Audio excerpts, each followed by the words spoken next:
ನಗರ ಪ್ರದೇಶಗಳು ಬೆಳೆದಂತೆಲ್ಲ ಮೂಲಭೂತ ಸಮಸ್ಯೆಗಳು ಬೆಳೆಯುತ್ತಲೇ ಇವೆ. ನೀರು ಪ್ರತಿಯೊಬ್ಬ ಮನುಷ್ಯನಿಗೂ ಅತ್ಯಗತ್ಯವಾಗಿ ಬೇಕೇ ಬೇಕಾದ ಜೀವಜಲ.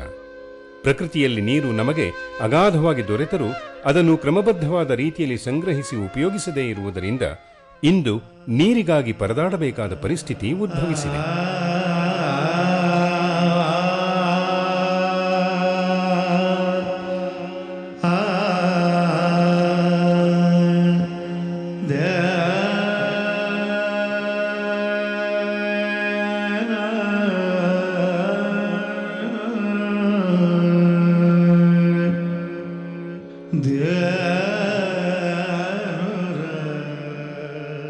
ಎಂತ ಮಾರಾಯರೆ, ನಿಮ್ಮನೇಲಿ ಬೋರ್ವೆಲ್ ಉಂಟಾ?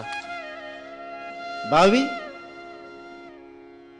ದುಡ್ಡು ಕೊಟ್ಟು ಟ್ಯಾಂಕರ್ನಲ್ಲಿ ನೀರು ತರಿಸ್ಕೊಳ್ತಾ ಇದ್ದೀರಾ? ಅಲ್ಲ ಸರ್, ನಲ್ಲಿ ನೀರು ಬಿಟ್ಟು ಒಂದು ವಾರ ಆಯ್ತು. ಇಡೀ ನಗರದಲ್ಲೇ ಎಲ್ಲೂ ನೀರಿಲ್ಲ. ಅಂಥದ್ರಲ್ಲಿ ನಿಮ್ಮನೇಲಿ ಹೇಗೆ ಸರ್ ಅಷ್ಟೊಂದು ನೀರು? ಅಲ್ಲ ಮಾರಾಯರೆ, ಕುಡಿಲಿಕ್ಕೆ ಒಂದು ಬಿಂದಿಗೆ ನೀರು ಸಿಕ್ಕಿದ್ರೆ ಸಾಕಂತ ನಾವು ಒದ್ದಾಡ್ತಾ ಇದ್ದೀವಿ. ನೀವು ನೋಡಿದ್ರೆ ಗಿಡಗಳಿಗೆಲ್ಲ ನೀರು ಹಾಕ್ತಾ ಇದ್ದೀರಲ್ಲ, ಅದು ಹೇಗೆ? ಬನ್ನಿ ಬನ್ನಿ ತೋರಿಸ್ತೇನೆ.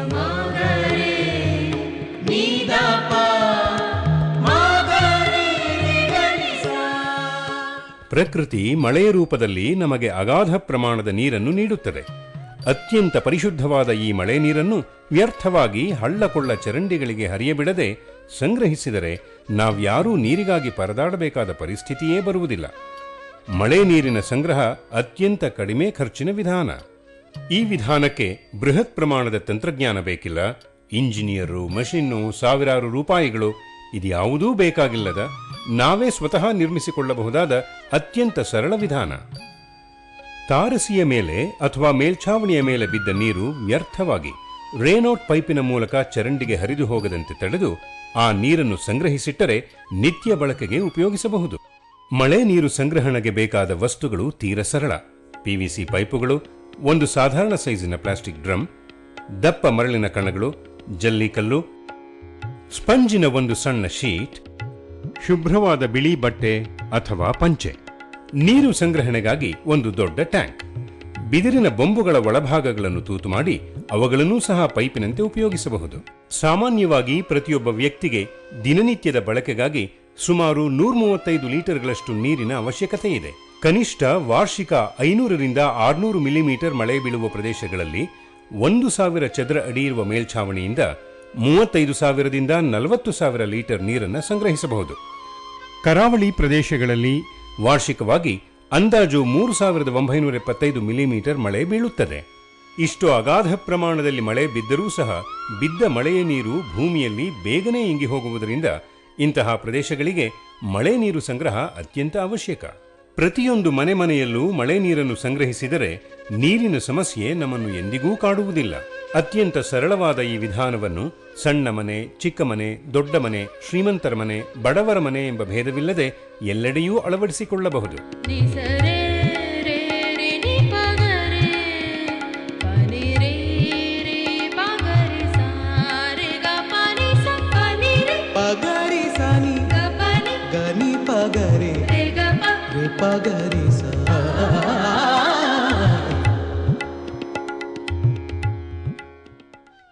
ಪ್ಲಾಸ್ಟಿಕ್ ಡ್ರಮ್ನೊಳಗೆ ಮರಳು ಮತ್ತು ಜಲ್ಲಿಯನ್ನು, ಅದರ ಮೇಲೆ ಸ್ಪಂಜಿನ ಶೀಟನ್ನು ಹೊದಿಸಿ ಅದರ ಮೇಲ್ಭಾಗದಲ್ಲಿ ಶುಭ್ರವಾದ ಬಿಳಿ ಪಂಚೆಯನ್ನು 8 ಪದರ ಮಡಚಿ ಅದನ್ನು ಬಿಗಿಯಾಗಿ ಒಂದು ದಾರದಲ್ಲಿ ಬಂಧಿಸಿದಲ್ಲಿ ಶುದ್ಧೀಕರಣ ಡ್ರಮ್ ಸಿದ್ಧಗೊಂಡಂತೆಯೇ.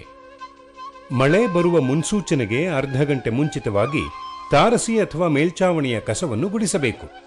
ಏಕೆಂದರೆ ಬಾನಿನಿಂದ ನೇರವಾಗಿ ಮಳೆ ಬೀಳುವುದು ತಾರಸಿಗೆ. ಅಲ್ಲಿ ಕಸವಿದ್ದರೆ ಅದೂ ಸಹ ನೀರಿನೊಂದಿಗೆ ಸಂಗ್ರಹಗೊಂಡು ಅನಾರೋಗ್ಯಕ್ಕೆ ಕಾರಣವಾಗುತ್ತದೆ. ತಾರಸಿಯ ಮೇಲೆ ಕೀಟನಾಶಕ, ತುಕ್ಕು ಹಿಡಿದಿರುವ ಕಬ್ಬಿಣ, ಗೊಬ್ಬರ ಇತ್ಯಾದಿಗಳನ್ನು ಸಂಗ್ರಹಿಸಿಡಬಾರದು. ಸಾಕು ಪ್ರಾಣಿಗಳನ್ನಂತೂ ಮಲವಿಸರ್ಜನೆಗೆ ಮೇಲ್ಛಾವಣಿಗೆ ಬಿಡಲೇಬಾರದು. ಮಳೆಗಾಲ ಪ್ರಾರಂಭವಾದ ಮೊದಲನೇ ಮಳೆಯ ನೀರನ್ನು ಸಂಗ್ರಹಿಸದೆ ಹಾಗೆ ಹೊರಗೆ ಹೋಗಲು ಬಿಡಬೇಕು. ಇದರಿಂದ ಪೈಪಿನಲ್ಲಿರುವ ಧೂಳಿನ ಕಣಗಳು ಹೊರಹೋಗಲು ಸಹಕಾರಿಯಾಗುತ್ತವೆ. ತಾರಸಿಯ ಅಥವಾ ಮೇಲ್ಛಾವಣಿಯ ಮೇಲೆ ಬಿದ್ದ ನೀರು ರೇನ್ಔಟ್ ಪೈಪಿನ ಮೂಲಕ ಹರಿದು ಅಲ್ಲಿಂದ ಕೆಳಭಾಗದ ಶುದ್ಧೀಕರಣ ಡ್ರಮ್ ಅನ್ನು ತಲುಪುತ್ತದೆ.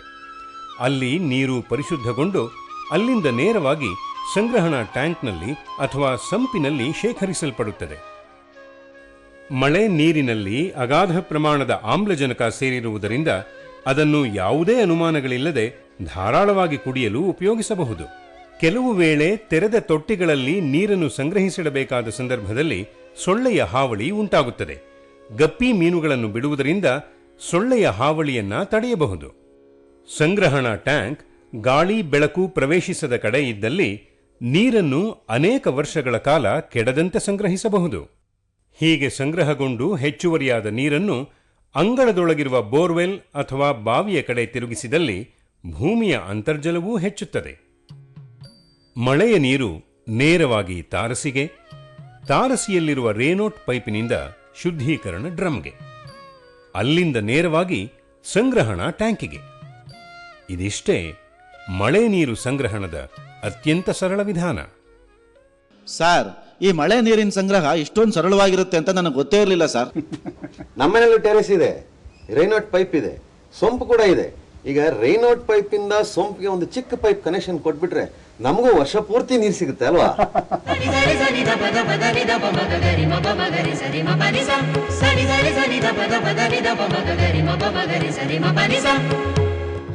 ನಿಸಮಾಗರೆ ನೀದ